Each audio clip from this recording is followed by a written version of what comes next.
Liz, that's why we think we're looking at design, but what do you think is important in this topic?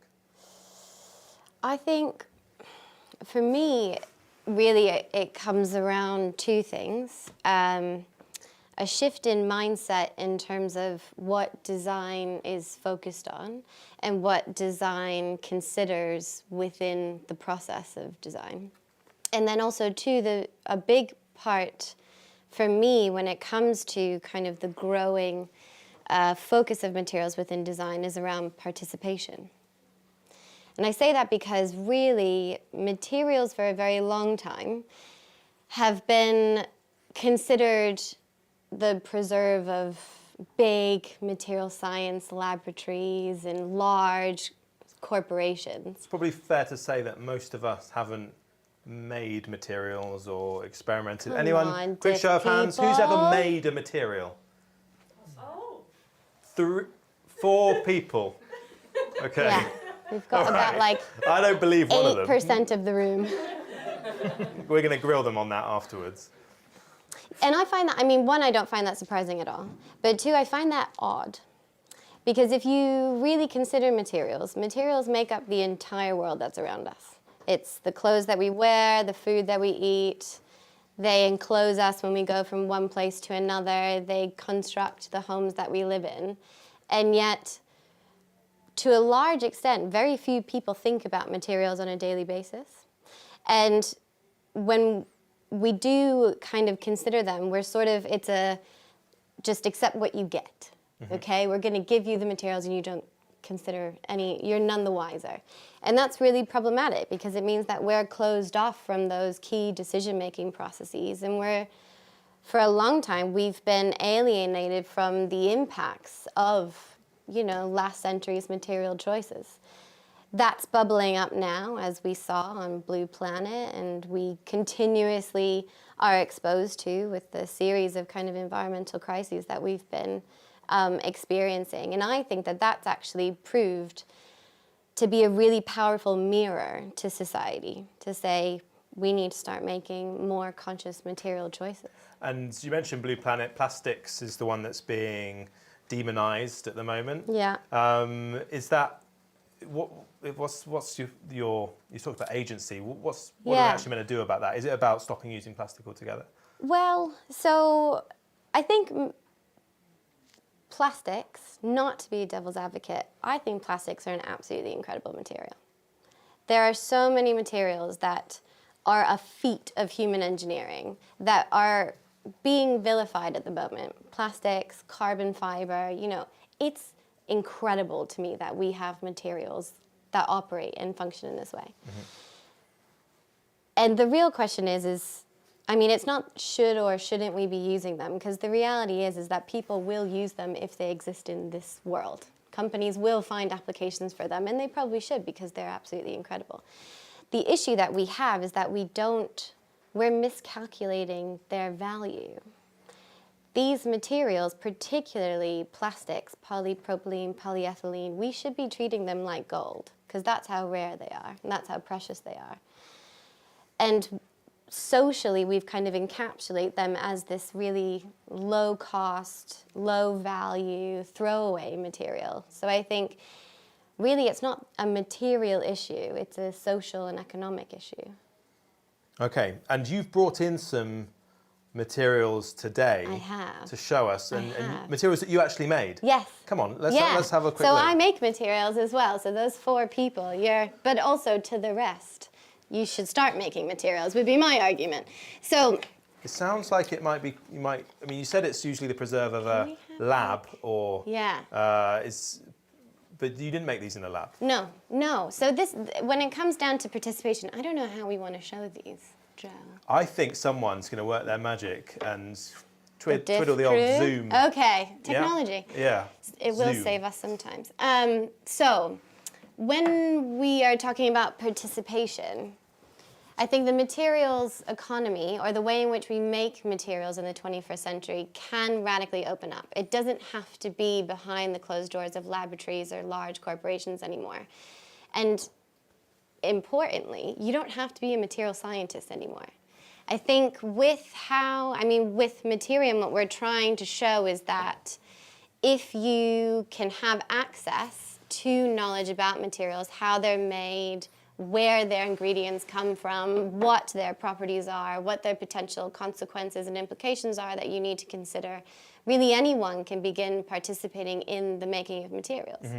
And I think that's empowering on both sides. So it's very empowering for professionals who don't have the paper degree of a material scientist. Alicia and I aren't, my co-founder of Materiom. She's an ecologist, I'm a designer.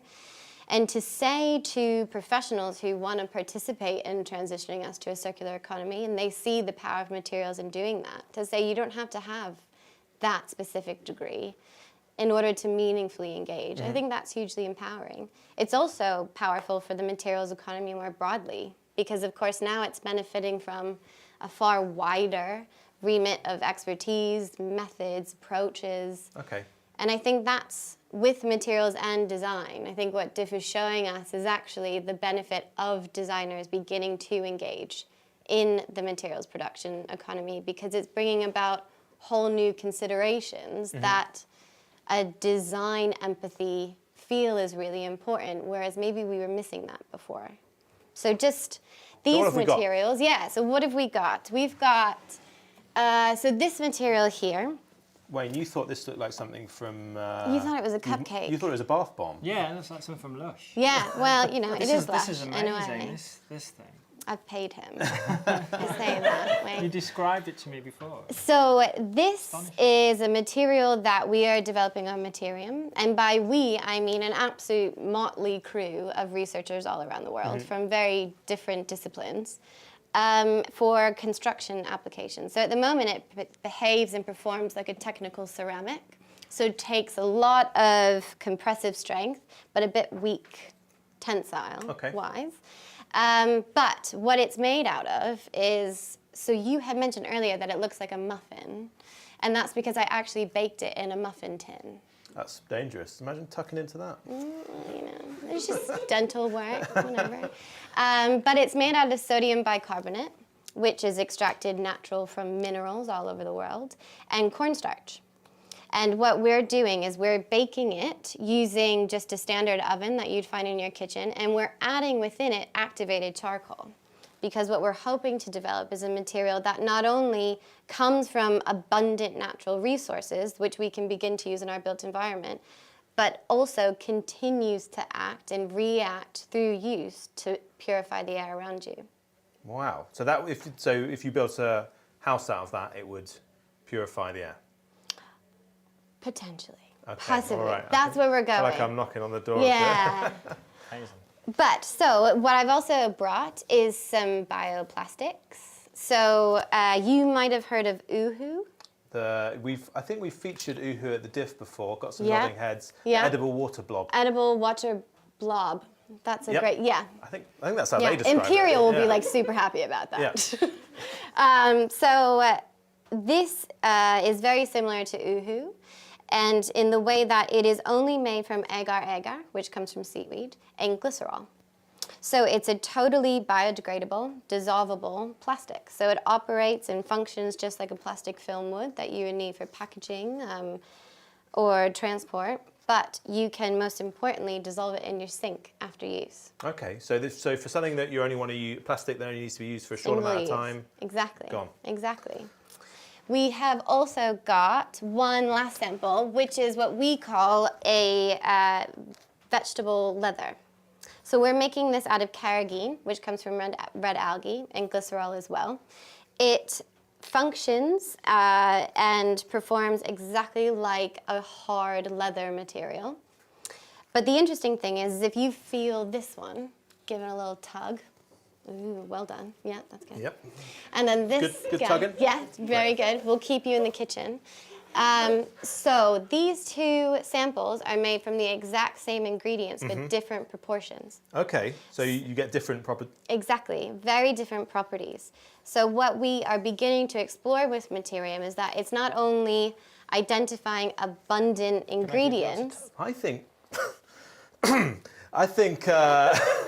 I think you'd look great in a leather jacket of that, Wayne. I think you'd I look do absolutely too, splendid. I absolutely do. It's your What's colour. the use case for that? Your Textiles. Textiles. We can also, so we've casted this in a flat sheet, but of course we can also make a fibre out of that.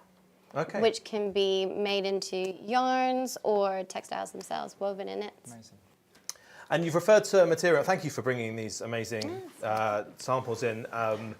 And you've been talking about Materiom. Just give us not quite a DIF-50, maybe a Yeah, I've done 30-second. that. It was brutal. It's harder than you think. Well, you 50 seconds. forgive Radhika for going over. Also, Colin stares you down while you're doing it. He has got pretty Trial by mean fire. eyes. Yeah. Yeah. But Materiom, just quickly, a reminder of what that is. Research platform, and what we develop, so we're a global community, and we develop open source biomaterial recipes. So everything we do is through a peer-to-peer collaboration, and the fruits of our labor are all accessible using Creative Commons license.